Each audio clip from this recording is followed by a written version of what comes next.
This video contains content that may be disturbing to some viewers. Parental discretion is advised. Get ready with me. We're doing a little bit of a different thing today. I'm gonna be doing my hair instead of my makeup because clearly my makeup is already done. And I'm in my new office. There's a lot to catch up on because I haven't done a video in a long time. So we closed on our home less than a week ago. And if you don't know, I was the only one who saw this house before we bought it because Keith was still out in Idaho. Can you guys hear the 5 little ducks in the background?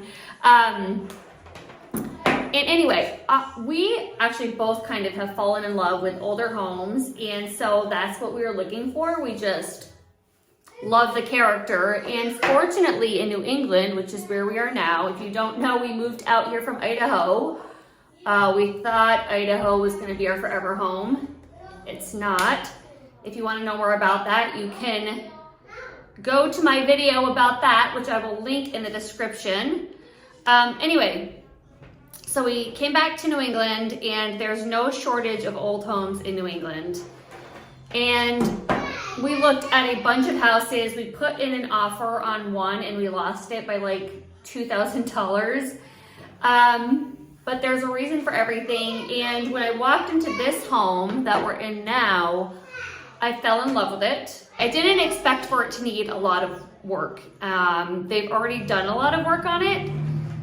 And like all the major things have been done as far as like the roofing and the furnace and wiring, plumbing, like all that stuff is new. And so anyway, when Keith saw the house, he loves it. But it's gonna take a lot of leveling the home because the home has very uneven floors in every single room pretty much. And so before we do anything else, even like painting or anything like that, we're going to level the home. But that's not going to be until like the spring because Keith just wants to enjoy the house and take a little rest before he jumps into any project like that. But we love renovating and making things our own. If you don't know, we already did totally renovate a home before, which we thought was going to be our forever home in Connecticut. And then 2020 happened, and what we thought were mandates started to happen, and were mandates for some people, unfortunately. And we believed Keith was going to lose his job, and so we left the state. That's why we went to Idaho. That's all in that video. But anyway, so we're here. We have a lot of the packing undone. But, okay, I cannot believe that this is even real. So, I guess it's kind of perfect for October, right? Okay, so, my mom's side of the family has I don't want to call it like a gift. I don't know if I would call it a gift, but we're able to see and hear things from the spiritual realm. So one time, I mean like seeing ghosts and things like that. And I have that gift to an extent, or I have that ability. I have that ability to an extent. So there's been so many times that I've like heard things or seen things, but the times that stand out most to me in my life, one time I was staying at a friend's house over the summer, and I was probably 18 or 19 years old, and I believed that I was home alone. And my friend had a younger stepsister. She was probably, I don't know, 8 or 9 at the time. And she had long blonde hair, and I was walking past the stairs and I saw her at the top of the stairs, and I said, "Hey, Sam, like, I didn't know you were home." And she didn't answer me. And so I said it again, "Hey, Sam," and she didn't answer me. And so I like walked past the stairs and she's not there anymore. And I'm like, did I just see what I thought I saw? And I went upstairs and Sam was not there. She had gone to school, like I believe that she had. And so that was crazy. There was other things that happened in that house I won't get into. Another time was when I was at one of my parents' old houses. It was an older home, I believe, like either early 20th century or 19th century home. And I was sitting in the living room with my sister, and we both saw a man walk through the living room into the bathroom. I believed it was my ex-husband coming home from work, because it was about the time that he would be home from work, and we thought he walked into the bathroom. And I looked at her and I said, "That's weird that he didn't like say hi to us or anything." She's like, "I don't know." And we waited for a little bit and he didn't come out of the bathroom, and I was like, "You okay in there?" And he didn't answer me. And well, it turns out that was not him that we saw walk through the living room. And there's been other times that I've heard like children talking or laughing or people saying hello, just in different places. Hi, honey. And as crazy as that is, that's not even like the extent that some other people in my family can see and hear things. But anyway, since I became a Christian, I have not seen or heard anything. Hi, honey. Esther wants to be in the video. There you are. She's not dressed, so you cannot be fully in the video, Esther. You say hi? Until Idaho. And I truly believe that something happened with the C word from 2020, that there's something very diabolical about it. And I have experienced a lot of people experiencing spiritual warfare and intrusive thoughts. And I know this because a lot of them reach out to me for prayer and tell me what they're going through. So, and I can't say that I experienced a lot of things there. I myself experienced feeling very oppressed and anxious and things that I was just not myself out there at all. It could have just been that the spiritual warfare in general and being so isolated, and I'm sure it all, it was all playing together, but I've never experienced anything like that. There were also times that, just a couple times that I heard like loud banging, and I don't know. And then my son, this is so weird. My son had come to visit right before I left, and he's 16 years old. And he woke up one morning and he's like, "Mom, the weirdest thing happened last night." And I said, "What happened?"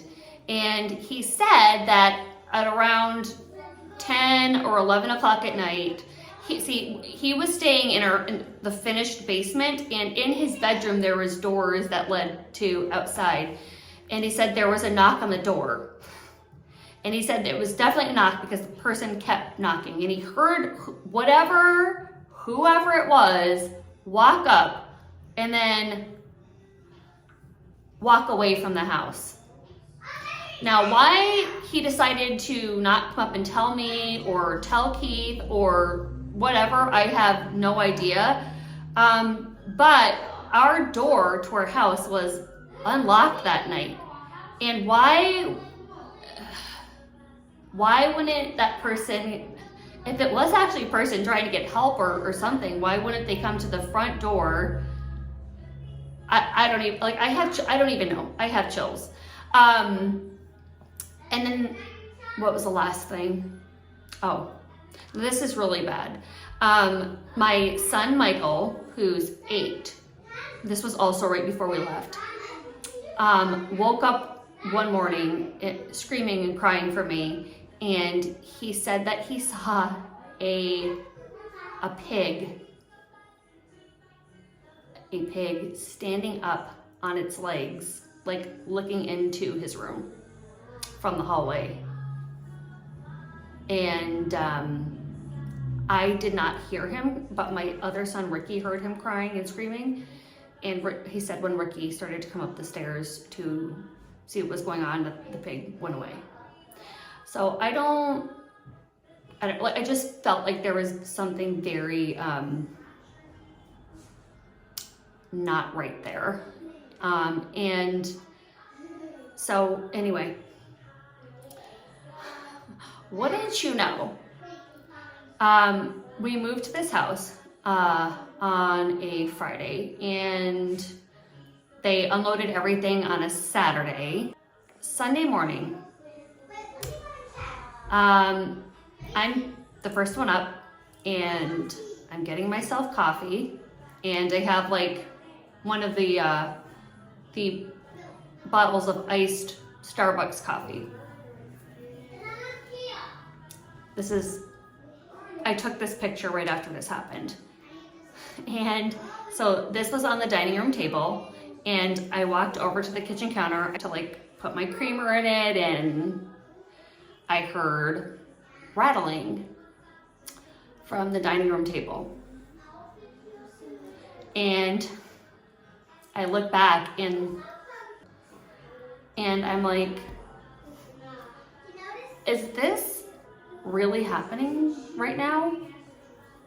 I know that this sounds absolutely crazy, but I walked over, and the cap to the Starbucks bottle is turning around by itself, and then it stopped,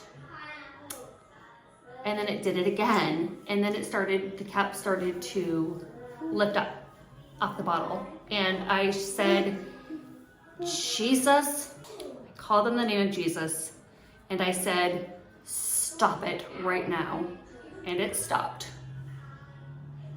And I haven't experienced anything since then. But here's the weird thing, as if that's not weird enough. The day that we did the walkthrough on Friday, I had told both the owners were here, and I was outside talking to the husband, and I said, you know, we really love the home, and it's got a lot of character. And he said, it's got character. And I did not think anything of it at the time. And then I was talking to the wife, and she said that they had prayed over this house with people from their church and had it anointed many times. So after that happened that morning, I was replaying those conversations in my head, and I thought, I wonder if this house is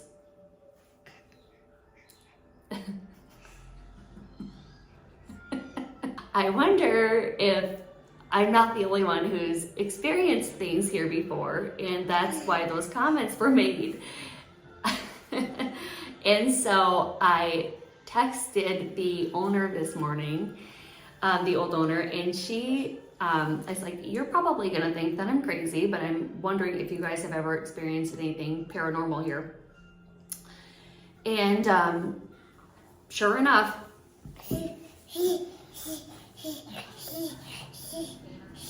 yeah, she's saying Jesus. Is that Jesus? Jesus? She's like, I have a crucifix in this room. And Friday we're gonna go get crucifixes for every room. Yeah. Jesus, yeah. Do you love your Jesus? She said that they had, that there was negative spirits. Jesus. At the room at the top of one of our sets of stairs, because there are 2 sets of stairs in the house. And first of all, I wonder what the thing is with stairs, because a lot of times when I hear stories about this, it has to do with stairs. So that's just interesting. But she said that there was a Ouija board used in this house a couple times. Oh my Jesus. Where was I? So there was Ouija boards used in this house a couple of times, and she said that is why they had the house anointed a couple of times. So anyway, I made my call to the local traditional Catholic parish and have left a message with the priest about what's going on. So hopefully somebody can come do a little exorcism or something to this house. Yeah, Jesus. Come here. She loves her Jesus. Come here, us. Oh, she loves this crucifix. Isn't this beautiful? But she looks at his wounds and she's like, oh, and she tries to fix the wounds that he has. Come here. Jesus. Oh no. Yeah, Jesus has got boo-boos. Oh, poor Jesus. And so I also had a talk with my kids and let them know, it's not, even though there's been witchcraft or whatever happened in this house, and whatever is in this house, Jesus interacted with demons, and he wasn't scared of them. They're just they're part of reality. They're part of, the Blessed Mother, yeah. I also turned on some Gregorian chant, because Gregorian chant is supposed to be very powerful against the demonic as well. But I had a talk with my kids in that it's not something that we have to be scared of as it's portrayed in movies, but their job, demons' jobs, is to get us to fall into sin and to tempt us, and they are like the army of Satan and want to lead us astray. And I said, this is why you have to be very careful about what you watch and what you listen to, because they can take things that you've seen and listened to, and they can use those things to, if they can manipulate your thoughts, they can manipulate the things that you say and the things that you do. And so it's not something to be scared of. I said, if you see or hear anything, you call upon the name of Jesus, you call upon the Blessed Mother, and you call upon Saint Michael. Come here, Esther. Come here. And I told them, if you start to think certain things that are not right, come and tell me right away, and we'll pray together. So that is where we're at right now. Never a dull moment here. But anyway, I am not scared at all. I'm grateful that the Lord opened my eyes to his truth and to all of this, so I understand what I'm wrestling against, because if this happened like 7 years ago, I would have been really scared. So that's all the excitement for now. Not only do we have this beautiful new home that we're going to get to restore to its beautiful grandeur, God willing, of course, and always, but we have some unexpected guests, and I don't feel anything bad right now. although the old owners believed that it was. If they are demons, we're ready to slay. We're ready to slay. So that's it for now. I'll be back very soon with a tour of the home and show you guys what our plans are for it. And that's it. I pray you guys all have a beautiful and blessed day. God bless you all. Bye.